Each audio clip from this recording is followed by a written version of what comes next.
Good morning. कैसे हैं आप लोग? आई होप सो आप बहुत बढ़िया होंगे। और आज की जो सेशन है हमारे प्लेटफॉर्म स्वच्छंद आईएएस के इस प्लेटफॉर्म पर आप सबका पहले स्वागत मैं करता हूं। और मैं आज आपको बताना चाहता हूं कि विज्ञान में बिहार पब्लिक सर्विस कमीशन यानी आयोग द्वारा पूछे जाने वाले 30 के 30 सवाल कैसे ठीक होंगे। क्या आप जानना चाहते हैं? अगर आप जानना चाहते हैं तो इस आज के इस वीडियो को आपने क्या करना है, इसको फैला देना है, पूरे पूरे मास में फैला देना है। जब तक सारे बच्चे जान ना जाए तब तक इसको छोड़ना नहीं है। यानी आपने लाइक करना है, सब्सक्राइब करना है और चैनल को सब्सक्राइब करने के लिए बेल आइकॉन दबाना है। ये सब करते रहना है। आइए हम आपको अच्छी कड़ी आपको समझाते हैं कि क्या क्या स्ट्रैटेजी बन सकती है। इस स्ट्रैटेजी के लिए आपने ध्यान में रखना है बच्चों, जो स्ट्रैटेजी मैं आज आपके सामने रखने जा रहा हूं, रणनीति। ये रणनीति क्या है भाई? रणनीति क्या है?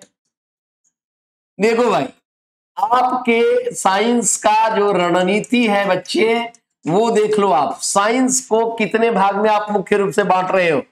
3 मुख्य भाग में बांटते हो आप। एक भाग फिजिक्स लेते हो, दूसरी भाग केमिस्ट्री लेते हो और तीसरे भाग को आप कहते हो बायोलॉजी, लाइफ साइंस कहते हो। क्या कहते हो बेटा? लाइफ साइंस कहते हो, जीवन का विज्ञान कहते हो। ठीक है। अब सवाल आएगा 30 पर एक और भाग आपके सामने मैं यहां पर छुपा दिया था और यहीं पर जोड़ देता हूं, वह है टेक्नोलॉजी। क्या है? Science and technology. हमेशा ध्यान रखना है कि ये 4 सेक्शन आपको 30 क्वेश्चन को फिट करने के लिए आपको ये 30 के 30 क्वेश्चन कैसे फिट होगा, इसकी पूरी रणनीति जान लेनी है। भाई साहब, मैं छोटे छोटे पॉइंट्स पर ध्यान देना चाहूंगा, बिल्कुल छोटे छोटे पॉइंट्स पर। पहला पॉइंट, फर्स्ट पॉइंट, फिजिक्स में सबसे पहले फिजिक्स की बात करते हैं। आप भौतिकी विज्ञान कहते हो इसको। भौतिकी विज्ञान में यानी फिजिक्स में 3 तरह के सवाल को आपने पढ़ना है मेरे प्यारे बच्चों। पहला प्रश्न क्या होगा भाई? पहला प्रश्न आपको याद रखना है, यूनिट्स, जितनी भी फिजिकल क्वांटिटीज हैं उसके यूनिट्स को आप कर डालो। कुछ मत करो, यूनिट्स कर डालो। इकाइयां, मात्रक जिसको कहते हो वो कर डालो। और साथ साथ आप कर डालो इंस्ट्रूमेंट्स, जितने भी इंस्ट्रूमेंट्स हैं मेजरमेंट करने के, मापन वाली सिस्टम में, तो आपको इंस्ट्रूमेंट्स कर डालना है। दूसरा, आपको हमेशा याद रखना है अप्लाइड का मतलब एवरीडे साइंस। समझ लो बेटा, एवरीडे साइंस। बल्ब लगाते हो आप और बल्ब में टंगस्टन लगाते हो फिलामेंट के रूप में। क्यों लगाते हो भाई? लॉजिकल क्वेश्चन है ये आपका, ये लॉजिकल क्वेश्चन है, तार्किक है। क्यों टंगस्टन? समझ आ रहा है ना? फ्यूज वायर लगाते हो, ज्यादातर लोग पूछते हैं fuse wire is made up of, तो जिंक। दैट इज रॉन्ग, गलत है आंसर। फ्यूज की तार जो बनी होती है बेटा, आपको मालूम होगा, एक एलॉय का होता है, मिश्र धातु का होता है। तो आपको ठीक से पढ़ना पड़ेगा। मिश्र धातु कौन सी है भाई? लेड और टिन है। ठीक है, तो अप्लाइड क्वेश्चन पढ़ना है। अप्लाइड कहां यूज किया गया और उसके पीछे का रीजन, लॉजिकल बेस्ड, तार्किक क्वेश्चन होना चाहिए। तर्क के आधार पर यह प्रश्न होना चाहिए। आप याद रखो, पैटर्न बता दिया कि आयोग किस तरह के प्रश्न पूछता है। आयोग के अंदर यूनिट्स और इंस्ट्रूमेंट पर क्वेश्चन पूछा गया। दैनिक जीवन में जो विज्ञान का उपयोग हमारे जीवन में हो रहा है उस पर आधारित प्रश्न फिजिक्स में आया है। और तार्किक, लॉजिकल, क्यों इसका गुब्बारा हवा से भरा हुआ है, pin is pricked in it, balloon burst, logic, तर्क दो उसका। तो आप समझ रहे हैं ना रणनीति कैसे है। आप whatever you have to studied, कुछ भी पढ़ो उसमें लॉजिक क्या है ये चेक कर लो आप। ये बात ध्यान में रखना, झंडा बुलंद रहेगा हमारा। आप बीपीएससी आर या पार की लड़ाई में जीतेंगे, आपका फतेह होकर रहेगा। और मैं बता रहा हूं, दिल्ली से बिहार की जो यात्रा हम लोग करते रहे हैं, बार बार जाते हैं, तो आपको अब ना मुझे जाने की जरूरत है ना आपको दिल्ली आने की जरूरत। मैं बता रहा हूं, आप हमारे इस चैनल पर, इस स्टूडियो से मैं आपका स्वागत कर रहा हूं और यहीं से बैठकर आपको रणनीति दे रहा हूं। इस रणनीति को अपनाना है मेरे प्यारे बच्चों, कुछ नहीं करना है, रणनीति को अपनाना है, दैट्स इट। चलिए अब आइए, अब एक बात और कह दे रहे हैं, सुन लीजिए। ये तो हम लॉजिकल क्वेश्चन बताए हैं, एक और बात, आप लाइफ साइंस की बात कीजिएगा। जीवन के विज्ञान में कुछ नहीं पढ़ना है, जो आपने सबसे इंपॉर्टेंट टॉपिक पढ़ना है, इसमें आजकल इन्वायरमेंट को जोड़ देता है, जिसको हम कहते हैं इकोलॉजी, पारिस्थितिकी विज्ञान। पारिस्थितिकी विज्ञान पर प्रश्न आप पिछले साल देखो, पिछले 1-2 वर्षों में देखो, पारिस्थितिकी विज्ञान पर प्रश्न आता रहा है। पारिस्थितिकी विज्ञान याद है ना, पिछले बार में जो क्वेश्चन आया था गैंगेटिक डॉल्फिन, अब डॉल्फिन बायोलॉजी का है, गंगा में पाई जाती है, ज्योग्राफिकल व्यू है, इकोसिस्टम से रिलेटेड प्रश्न है वो। तो आपको हमेशा याद रखना है, इकोलॉजी को आपने रखना है साइंस में, पहली बात। दूसरी बात, आपने सबसे इंपॉर्टेंट चीज पढ़ना है हेरिडिटी एंड एवोल्यूशन, उत्पत्ति हुई कैसे प्रजातियों की, उत्पत्ति हुई कैसे प्रजातियों की, बहुत सारी प्रजाति, डार्विन का सिद्धांत, डार्विनिज्म, मेंडलिज्म, मेंडलवाद, डार्विनवाद, कुछ नहीं करना है, थोरो आपने स्टडी करना है उसके सिद्धांत में क्या है, उसके सिद्धांत किन किन पहलुओं पर पुष्टि करता है, आप याद रखेंगे। 30 में 30 सवाल हम फिट करेंगे, कैसे फिट करेंगे वो बता रहे हैं। मेंडलिज्म, डार्विनिज्म को बिल्कुल पढ़ लीजिएगा। एक बात और आपको बता रहे हैं, पैथोजेंस सुना है क्या? पैथोजेंस जितने रोगाणु हैं, रोग पैदा करने वाले, आप जानते होइएगा। रोगाणु में कोरोना क्या आया था, कोरोना में नोवल कोरोना वायरस के बारे में जब आप पढ़ रहे थे तो उसके बारे में पढ़ रहे थे ना, उसके म्यूटेशन की बात पढ़ रहे थे, ओमिक्रॉन, डेल्टा, ये सब क्या है, म्यूटेंट हो गया जीन। तो समझिए, आपको याद रखना है, जो आपके समसामयिक घटनाओं पर भी आधारित हो विज्ञान के प्रश्न, ये भी ध्यान में रखना है मेरे प्यारे बच्चों। अभी आपने देखा था ना, फिजिक्स में मैं एक सवाल दे रहा हूं, चंद्रायन के बारे में आपने कहा था, India became the first country world wide, पूरे विश्व में पहली कंट्री है, अपना फ्लैगशिप, अपना ध्वज लहरा दिया साउथ पोल पर। तो ये बहुत बड़ी बात है। क्या ये प्रश्न नहीं बन सकता है? प्रश्न बन सकता है, पर आपको याद रखेंगे, स्पेस टेक्नोलॉजी पढ़ना होगा, अंतरिक्ष विज्ञान पढ़ना होगा, अंतरिक्ष तकनीकी के संदर्भ में बात करनी होगी। तो हम जब कभी भी बात करते हैं, समसामयिक घटनाओं पर विज्ञान को लेकर बात करते हैं, इन बातों को please kept in your mind, आप अपने दिमाग में रखोगे तो रिजल्ट आएगा। 30 में 30, 30 में 30, आर या पार। बस मैं आपको ये बात बता रहा हूं, पैथोजेंस के बारे में बात करोगे आप, मैं 3-4 चीज और हम लोग बात करेंगे, जैसे कि पैथोजेंस तो बात करिए लिए, है ना, माइक्रोबियल वर्ल्ड में पूरा बात कर लेना है, बैक्टीरिया, वायरस, एल्गी, फंगस, सबको, तो वो पूरा कंप्लीट कर लीजिएगा, तो उससे आप प्रश्न बनने की पूरी गुंजाइश रहेगी। और एक और सेक्शन है आपका, पूरा ह्यूमन के बारे में पढ़ लो, फिजियोलॉजी, जिसको कहते हैं ना मानव शारीरिकी, पूरा का पूरा क्रिया, मानव शारीरिकी, है ना, क्रिया विज्ञान, शारीरिकी क्रिया विज्ञान, ये पढ़ लो बच्चे।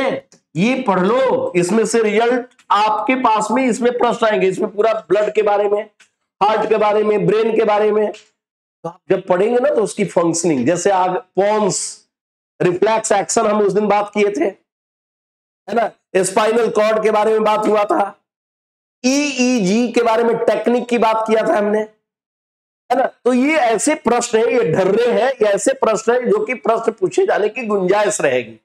समझ में आ गया? तो ह्यूमन फिजियोलॉजी पढ़ लीजिएगा। और सबसे इंपॉर्टेंट टॉपिक आजकल आ रहा है प्लांट पर। ऐसा नहीं है कि खाली ह्यूमन फिजियोलॉजी पढ़ना है, प्लांट फिजियोलॉजी पढ़ ले भाई। सुन रहे हो? क्या पढ़ लो? प्लांट फिजियोलॉजी पढ़ ले बेटा। कौन सा भाग आलू का खाते हैं? आलू का कौन, the edible part of potato is, आलू का कौन सा भाग खाते हैं? तो याद रहना चाहिए ना, आलू का अंडरग्राउंड स्टेम होता है, ट्यूबर बोलते हैं, कंद बोलते हैं बेटा, याद रखना, कंद बोलते हैं। तो आलू का कौन सा भाग खाते हैं? कंद खाते हैं। ट्यूबर, तो ट्यूबर रूट पूछ दे तो ट्यूबरस रूट, मोडिफाइड है वो। हालांकि जानते हो वो रूट नहीं है, आलू जो है ना अंडरग्राउंड स्टेम है। तो ये सब भाग कहां से आएगा? प्लांट फिजियोलॉजी से आएगा। सब प्लांट फिजियोलॉजी में प्रश्न है, तो याद रखना, ये सब इंपॉर्टेंट सवाल सब है, ये सवाल सब दिमाग में रखना है और कंटिन्यू बने रहना है यूट्यूब पर। मैं इस बार यूट्यूब चैनल पर अपने स्वच्छंद आईएएस के एक एक सवाल ठोक पीट के आपके सामने रखूंगा प्रतिदिन। हमेशा यूट्यूब पर आप देखते रहिएगा, हर सवाल दूंगा और मैं गारंटी करता हूं 30 में से 30 सवाल आना है।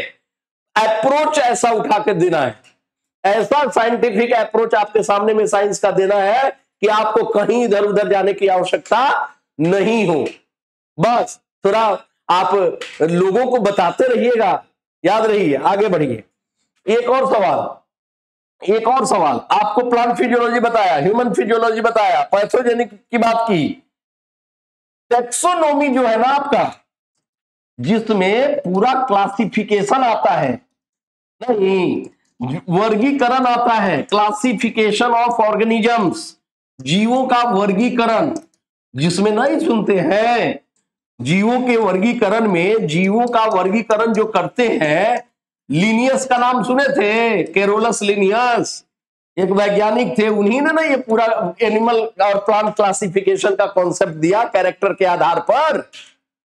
रेप्टाइल, एम्फीबियन, एवीज, पाइसेस, ये सब क्या है? वर्टिब्रेट है। तो वर्टिब्रेट के बारे में पूरा उसका कैरेक्टरिस्टिक पढ़ जाइए। आप याद रखिएगा, पूरा कैरेक्टरिस्टिक पढ़िए, आपको पक्का आएगा क्वेश्चन, उसमें से भिड़ेगा। कॉकरोच की बात करते हैं कि हाँ, कॉकरोच के कितने चैम्बर हार्ट है? कितने चैम्बर हार्ट है मालूम है? ये क्या है, किसमें है? कॉकरोच पढ़िएगा ना एनिमल टेक्सोनॉमी में, ऑर्थोपोडियंस जब पढ़ोगे, आर्थ्रोपोड्स आप, तो आप देखो ये सब क्वेश्चन ऐसे ढर्रे पर है जो श्योर शॉट है। ऑर्थोपोड्स पढ़ना है, और आज की वीडियो को आप देख लीजिए, आज ये टॉपिक पढ़िए, देखिए पेपर में आता है कि नहीं आता है, ध्यान में रखिएगा, ठीक है। तो ये तो था बायोलॉजी का, और इसी तरह से हम थोड़ा सा केमिस्ट्री का भी कुछ सेक्शन पर आपको बता रहे हैं। केमिस्ट्री का सेक्शन याद रखिएगा, जितना मेटल्स की प्रॉपर्टीज है, धातुओं के गुण के बारे में आप पढ़िएगा, धातुओं के गुण के बारे में, और सारा एक्सेप्शनल अपवाद, सुन लीजिए मैं क्या लिख रहा हूं, जितने अपवाद हैं वो पढ़िए, अपवाद पढ़िए, अपवाद, एक्सेप्शनल क्वेश्चन। आप जानते हैं mercury is a liquid metal, metal तो सारा सॉलिड होता है, मरकरी लिक्विड होता है। गैलियम सुने हैं? गैलियम, गैलियम मेटलाइट्स है, सेमी मेटल है। मेटेलिक नॉन मेटेलिक दोनों प्रॉपर्टी है, धातुओं के लक्षण है, अधातुओं के लक्षण है, दोनों बिहेवियर को शो करता है वो गैलियम, और वो लिक्विड है। तो पूछ देगा लिक्विड मेटालाइट, एक्सेप्शनल अपवाद सवाल को पढ़ना है बेटा, याद रखिएगा, एक्सेप्शनल सवाल। मेटल और नॉन मेटल का पूरा का प्रॉपर्टी, नॉन मेटल में सबसे इंपॉर्टेंट है कार्बन की, जिसको आप कहते हो ऑर्गेनिक केमिस्ट्री। और याद रखना है ऑर्गेनिक केमिस्ट्री में कुछ नहीं, एप्लीकेशन, पॉलीमर्स वगैरह सुना है क्या? प्लास्टिक सुना है ना बेटा? साबुन सुना है, डिटर्जेंट सुना है, फाइबर सुने हैं, रबर सुने हैं, ये सब पॉलीमर्स है। तो पॉलीमर्स को पूरा ध्यान में रखिएगा, पॉलीमर पर क्वेश्चन आएगा। और ये बहुत बड़ा इंपॉर्टेंट टॉपिक बता रहा हूं, मटेरियल का separation, material separation of material, जो मेथड सब है, तो वो भी टॉपिक बहुत इंपॉर्टेंट है। सेपरेशन ऑफ मटेरियल, सुने, सेपरेशन ऑफ मटेरियल्स, ठीक है। और थोड़ा सा मुझे लगता है कि ये वाला टॉपिक से इस बार प्रश्न आनी ही चाहिए, पीरियोडिक क्लासिफिकेशन से, मुझे ऐसा लगता है। हाँ, पीरियोडिक क्लासिफिकेशन जरूर पढ़िएगा, ब्लॉक वाला, S block, P block, D block और ए ब्लॉक में। आप लेंथेनाइट एक्टिनाइट पूछे सुने होइएगा, ए ब्लॉक में है, तो पीरियोडिक क्लासिफिकेशन पढ़े रहिएगा तब पता लगेगा। तो इस तरह के सवाल सब आप पढ़ते रहिए, लगातार पढ़ते रहिए। साइंस एंड टेक में हम कुछ सवाल देने जा रहे हैं, साइंस एंड टेक का देख रेलिवेंट टॉपिक दे रहे हैं हम। साइंस एंड टेक में क्या क्या पढ़ोगे, देखो जी, एग्रीकल्चर के लिए बिहार सरकार ने जितनी भी औपबंधिक घोषणाएं की है, उसमें टूल्स सब जो उपयोग में लाए जा रहे हैं वो सब जानोगे। लेकिन कॉन्सेप्ट में खासकर बायोटेक्नोलॉजी से क्वेश्चन ज्यादातर एमसीक्यू में से आता है, जैव प्रौद्योगिकी में से।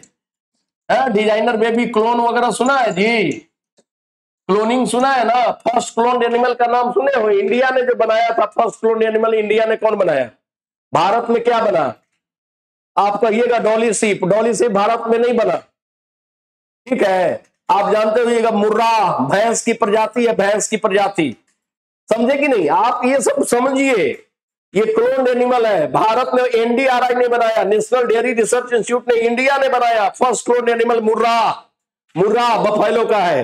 तो बायोटेक्नोलॉजी में से पढ़ना है, आपको पढ़ना ही पढ़ना है, एग्रीकल्चर से पढ़ना है, एग्रीकल्चर बड़ा इंपॉर्टेंट है भैया। कृषि प्रौद्योगिकी पर प्रश्न करेंगे हम, कृषि तकनीकी पर बात करेंगे, ठीक है। और दो और तकनीक पर से सवाल आने की गुंजाइश है, न्यूक्लियर टेक्नोलॉजी, नाभिकीय तकनीक पर प्रश्न पूछ सकता है। भारत का पहला न्यूक्लियर रिएक्टर एस्टेब्लिश किया गया अप्सरा, सुने होइएगा, पहला अप्सरा तारापुर में महाराष्ट्र में। तो भाई कौन है उसका जनक, कौन है, तो ये टेक्नोलॉजी पर रिलेटेड, लेकिन आपको पूरा नया नया टेक्नोलॉजी नहीं बनाना है, बात समझे कि नहीं। तो टेक्नोलॉजी पर कुल मिलाकर हमने आपको ग्राफिक्स दे दिया, और बाकी बने रहिएगा, हम लगातार आपके साथ जुड़े रहेंगे। और एकदम आर या पार की लड़ाई, बीपीएससी इस बार आर या पार, स्वच्छंद आईएएस के साथ आप लगातार हमारे साथ बने रहिए, हम आपको स्ट्रैटेजी देंगे, रणनीति देंगे, और पार आपको करा के रहेंगे। ऑल द बेस्ट, सब्सक्राइब कीजिए, चैनल को सब्सक्राइब कीजिए, स्प्रेड कीजिए, फैलाइए, लोगों को जानकारी दीजिए। All the best, thank you very much.